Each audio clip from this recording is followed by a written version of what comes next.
Hey guys, so I know it's been a long time since I made my other video, but life kind of got in the way. I managed to get a contract for a couple weeks, so I was very busy during that time, and now I'm off work conveniently, so I thought I'd make another kind of tutorial video about working in commercial archaeology.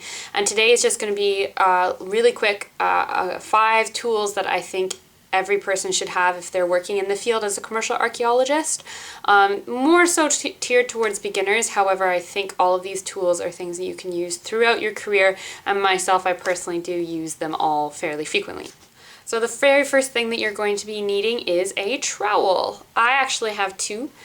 In theory, these should be provided by a company if you don't have your own. However, the ones that they tend to buy and have on digs are shit, essentially, and the majority of people prefer to buy their own.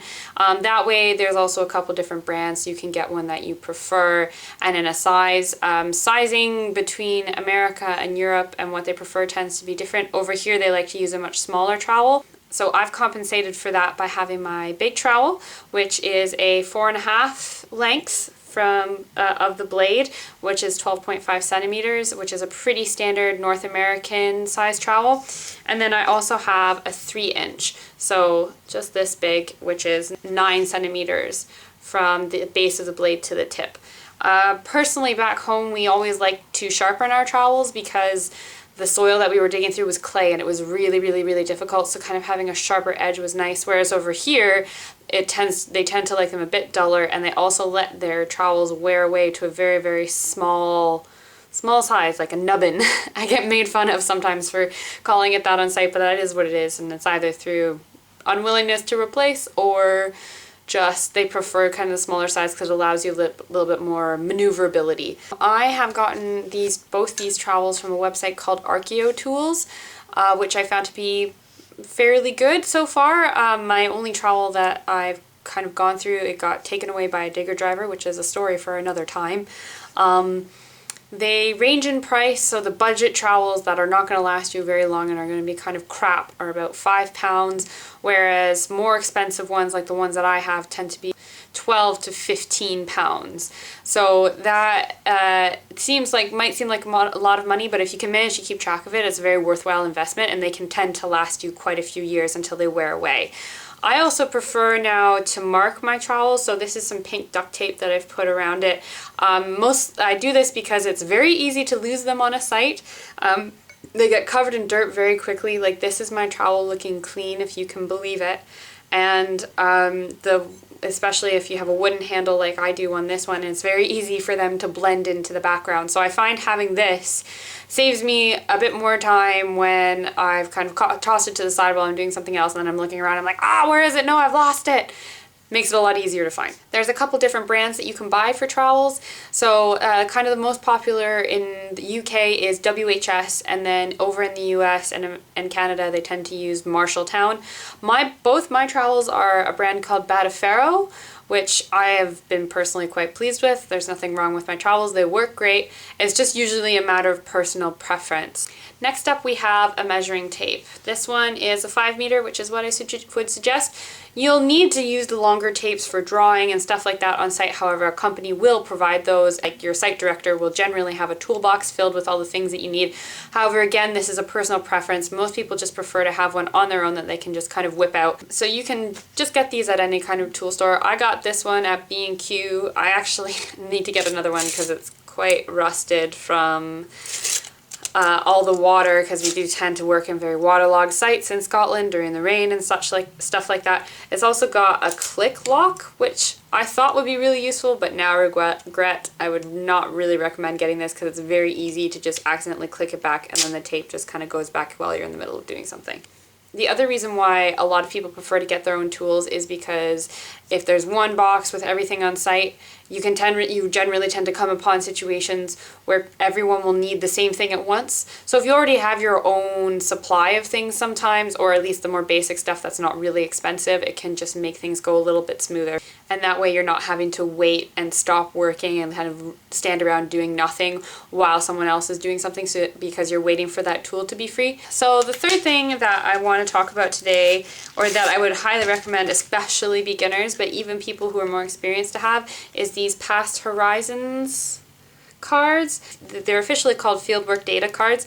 So they are a set of 9 different cards that are printed on the back and the front that have various information that's going to help you out when you're working in the field.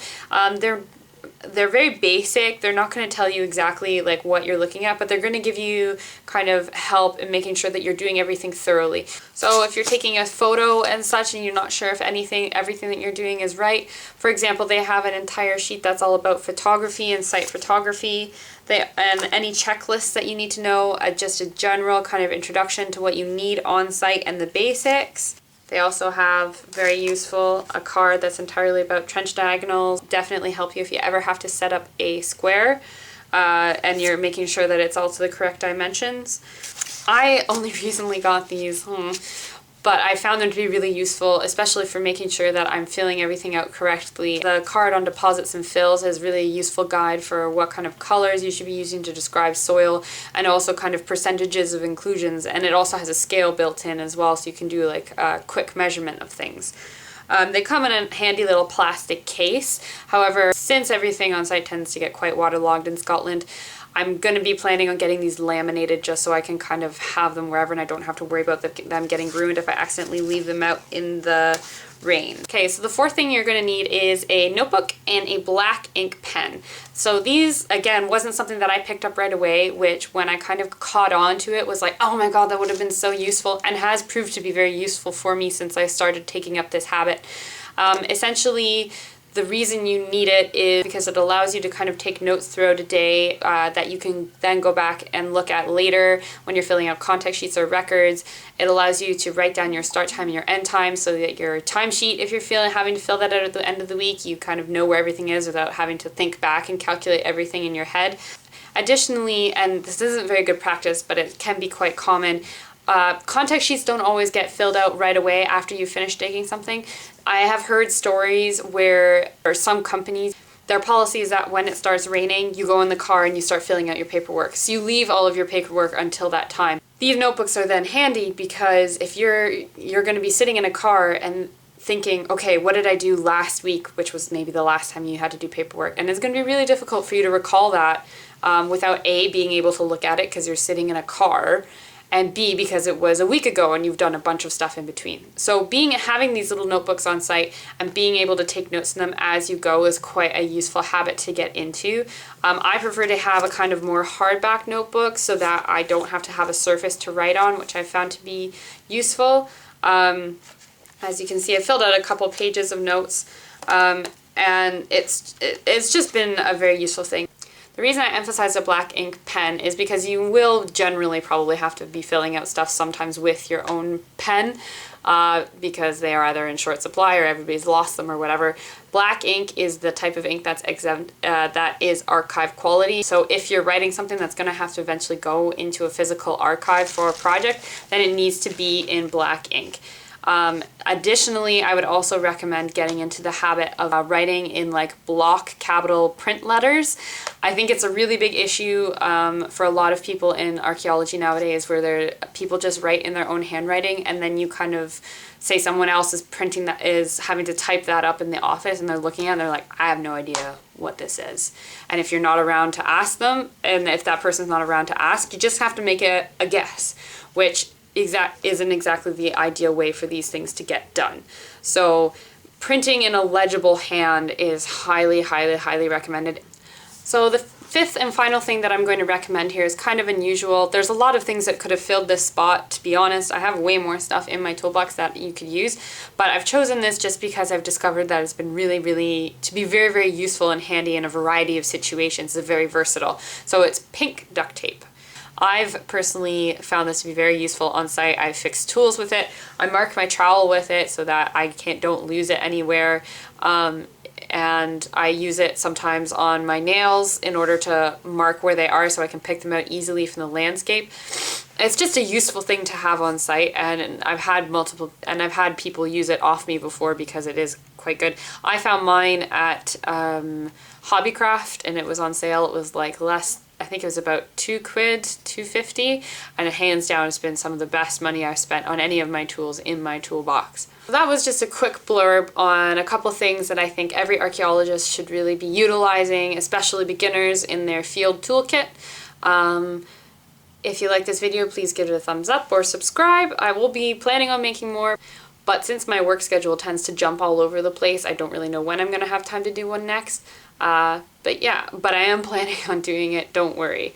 Okay, thanks for listening, guys. I hope you enjoyed this. Bye-bye.